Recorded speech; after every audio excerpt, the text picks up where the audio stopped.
She's being racist.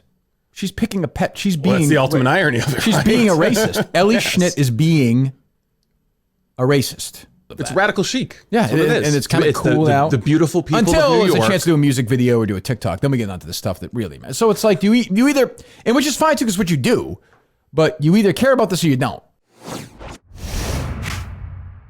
All right. Well, I'll start wherever you guys want to start today. I have a whole bunch of things, but where do you guys want to start? Well, are you ready to accept your apology from Ellie Schnitt and the Barstool Bundlers? Well, I mean, look. So they're very upset about it. Well, they'll definitely mention it a lot, how wrong they were. Well, again, you guys can mock them if you wish. That's fine. To me, like when there's great moments and important moments in history, and I think this is one. I really do. What's going on right now in America?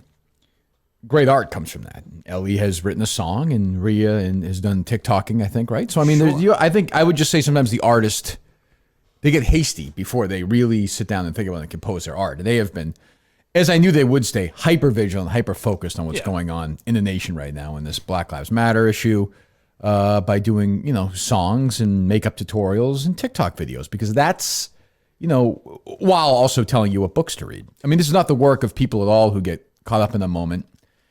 Treat something like their pet project, then move on like stupid fucking little children. That is not what's going on at all. It's almost like they never actually cared about it and spent a week telling us how much we should care, and that if we're not talking about it, we're racist or... Well, not if we don't talk about it. If we raise some questions about even the fundraising process, then suddenly, Ellie Schnitt has the fucking nerve to call me and my listeners racist without having the guts to actually use our names. And then she'll respond to everyone else on Twitter, says how great she is. And you have a great day too. She's a fucking phony. And, I'm done pretending like I don't give a fuck if one person in that fucking place likes us or dislikes us.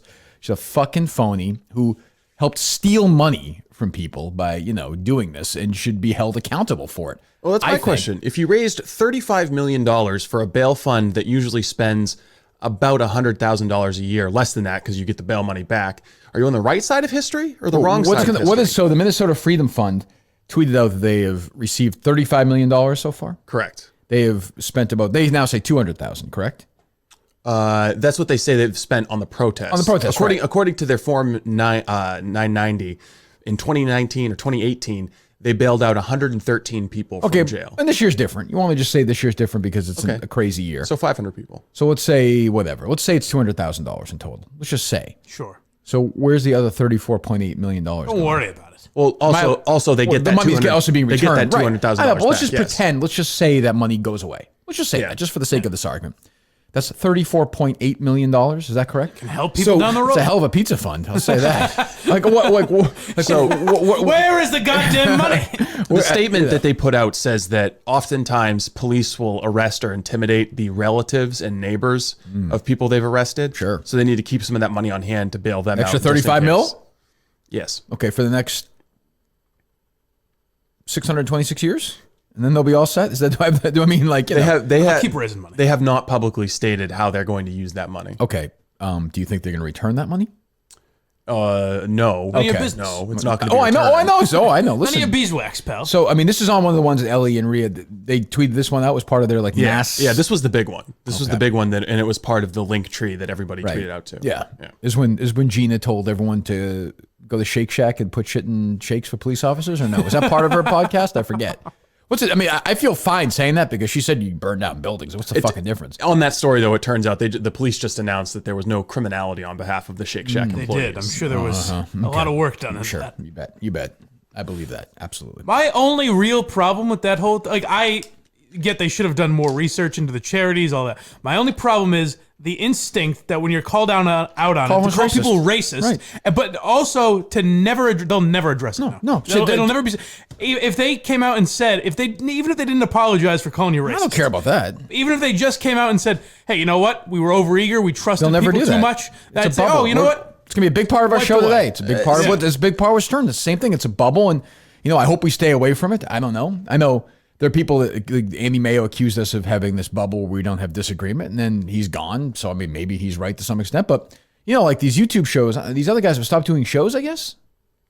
Yeah, there are some people who just kind of drift away. The Mintel Incel and Red, did I actually ban them for life or no? I don't remember. No, they can do shows. I don't care. Let them do whatever they want. Right, welcome back. Doesn't guys. matter to me. Must see is back. Great. Do whatever you want. I don't even care. But like, we killed K. Marco. I think rightfully so. I actually think not enough in the last week. But we gave Ellie Schnitt a total and complete pass because she called my listeners racist. She danced around it. She tried to pretend she didn't have the guts to say it. She called us racist, and we deal with that all the time because we ask questions. Elle Duncan is doing the same thing. She dances around it without saying it. Well, it's just not true. I mean, I can't speak for every single Minifan. I know some are racist, DC. But I mean, I would just say, what? Poor guy. Well, I mean, just that one line is now going to stick with him forever. His record speaks for itself. I don't, it's abhorrent. I don't know. But I've been covering him for so long. We've been trying to, cover it up for decades. Where are the boys? Right. Exactly. I don't know what that means, but no, but like, it'd be like me. It'd be like, it was the old argument they had in our old show that got us in trouble, which is basically like Gary Tango would say to Jerry, "You're a racist." And Jerry would say, "Okay, you fuck little kids. Right. You have as much proof as I do." Whatever. You know what I mean? It's just be like me saying that Ellie Schnitt is a fucking heroin addict. I have no proof. I don't think it's true.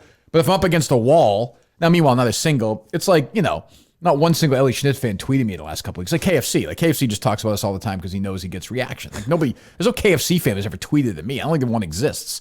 So I mean, it's sort of like that thing where it's like, well, all right. And then you get pinned against the wall and well, he's a racist. Well, Kirk's a racist. Oh, well, okay. Or those people, you have the Ellie Cutter now. Which cut? The one where she talks about racists. You know what I'm talking about, Mike? The specific Ellie Schnitt cut where, you know what I'm talking about? She talks about, no. Well, you just said she called us racist. Or it was on Twitter. I'm sorry. Yeah. It was a tweet, right? Oh, yeah. She did. Oh, I know what you're talking about, though, where she does talk about a vague, like she's talking about us, obviously. Yeah. But it's very vague. Someone will find it, Steve. Yeah. But she tweets something out, too. I forget what the cut is, but it's basically like, and if there are, she responds. If there are people that are racist that want to. She responds to her next podcast briefly, and she says, some people, it's like that. And she's clearly, and it's just like, and again, just say it. I don't care. But like, it's just such a, when you know, she knows she's wrong. And, it's fine. But it's just like, it's embarrassing when you have people who don't know what they're doing. And I maintain, if she's going to call me a racist, I don't think to me, racism is, here's my pet project of the week. I'm going to save black people. Little rich white girl in her ivory tower.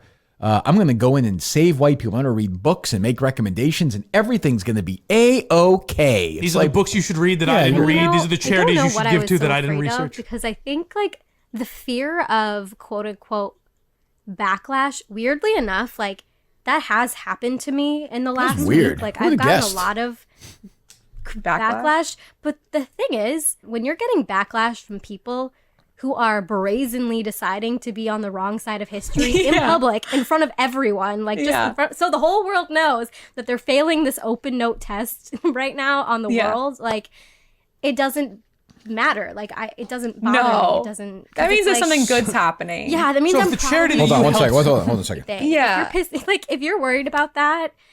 You know what? If you're pissing racist people off, you're probably on the right track. Right. I mean, so it's like, So if the charity that you helped raise millions of dollars for, you can't ask any questions. Not giving away, is that fate of failing the open note test in public? I would think so. Well, there's a problem that like the Tea Party movement has it, Black Lives Matter has it. You get this group with a lot of excitement, people are throwing money at it, and there are grifters. And like there are people within the Black Lives Matter movement, very prominent people who are calling this out as well. I've retweeted a couple of them. They're saying like, be careful because there are some people who aren't in this to help people. And by giving money to those people without doing your due diligence, you're actually making the problem worse. Right. You're emboldening the grifters. But when you get, but she's, she's not. Think of the guest she had on to talk about. I mean, you're talking about somebody's way over her fucking head. She's a professional. You shouldn't be doing this. Makeup tutorials, music videos, great. She does that. She might be good at it. I don't care. I mean, you can pay me $1 million to listen to that stupid fucking podcast. But hey. And when you said, like, what if I just said, you're a heroin addict, you're a pedophile, when you throw out these accusations, that would genuinely offend her or offend anyone. But for some reason, racist is, well, it's because how many times over the years have people said, hey, if you throw out racist at every joke or off-the-cuff comment, then it's going to devalue the term. Now you can just say racist. Well, I mean, just say, for my show, like, if you think we're, if you think that's the case, fine. Do I get some backlash? Yeah, I do. Are there people out there who are in the podcasting community who don't like it? Yeah, I mean, and if they're brazenly heroin addicts, I mean, I don't know what to say about it. I mean, if they want to be heroin addicts, that's fine. I can't comment on who is and who isn't, but if people are using heroin all the time, well, they're just using heroin all the time. I don't know what to say. They're heroin addicts. And that's what I would say. People would say, "Oh, that's sick. Why is he doing that?" But that's as ridiculous as just saying you're racist based on nothing. Of course, it's the new religion. Anti-racism is the religion of people like Ellie, and there's a zealotry. But she's being racist. She's picking a pet. She's being. That's the ultimate irony of it. She's being a racist. Ellie Schnitt is being a racist. That's what I would say. There was enough time for the KMS quotes. I don't care. I mean, it's true. It's like I said. It's like The Help, where all the rich white women play cards, or one of these dumb books or movies from history, where all these white women play cards in the 50s and 60s in the South and talk about how civil rights is important, and then the maids are in the back doing all the fucking work and wiping their kids' asses and doing all their stuff. Like this is the 2020 equivalent of that. It's radical chic. Yeah, it is. And it's kind of cool out. The beautiful people until of New there's York. a chance to do a music video or do a TikTok. Then we get onto the stuff that really matters. So it's like you either, and which is fine too, because what you do, but you either care about this or you don't. Like, this is the kind of thing where you're either on board or you're not. And I'm just asking questions. That's it. I'm just asking questions. Where's the money going? That's all. Do I think her intentions are good? Sure. But where is the money going? What are you doing with this fucking money? And by the way, she has somebody on who's talking about fucking lighting police stations on fire. This is not like, they're not difficult.